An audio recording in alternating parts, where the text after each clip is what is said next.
BC declaration లో గీతా కార్మిక మనోభావాలు అదే రకంగా గౌడుల మనోభావాలకు ముడిపడి ఉన్నది సర్దార్ సర్వాయి పాపన్న జనగామ పాపన్న పుట్టి నడయాడిన జిల్లా. ఆ ప్రాంతానికి సర్దార్ సర్వాయి పాపన్న పేరు పెడతామని చెప్పేసి చెప్పారు. అన్ని రకాల సంఘాలు ఇవాళ అడుగుతా ఉన్నాయి. ఇవాళ ప్రభుత్వము ఇచ్చిన వాగ్దానాలన్నీ అమలు చేయాలంటే ఖర్చుతో కూడుకుంటది. పాపన్న జిల్లాను చేయాలి అని చెప్పేసి అంటే ఖర్చు కాగితమే మారుతుంది.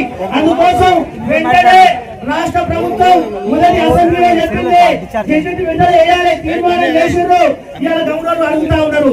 ఇవాళ ప్రభుత్వానికి ఖర్చు అయ్యేది ఏమీ లేదు. ఏదైనా వాగ్దానం అమలు చేయాలంటే డబ్బులతో ముడిపడతాయి. 6 గ్యారెంటీలు అంటే డబ్బులు ఖర్చు పెట్టాలి. భవనం కట్టాలంటే డబ్బులు ఖర్చు పెట్టాలి. ప్రాజెక్టు కట్టాలంటే డబ్బులు ఖర్చు పెట్టాలి. మాత్రమే గెజెట్ లో నోటిఫై చేయడమే ఒకటే తప్ప కాదు. అందుకోసం తక్షణం రేవంత్ రెడ్డి సర్కారు పాపన్న జిల్లాను ఏ మాట మాట్లాడినా రాహుల్ గాంధీ గాంధీ కోరిక మేరకు రాహుల్ గాంధీ ఆశయం మేరకు అని చెప్తారు. మరి బీసీ డిక్లరేషన్ లో రాహుల్ గారి ఆశయం రావాలని చెప్పేసి అడుగుతా ఉన్నాం. తక్షణం పాపన్న జిల్లాను ప్రకటించాలని చెప్పేసి సందర్భంగా డిమాండ్ చేస్తాం. Thank you.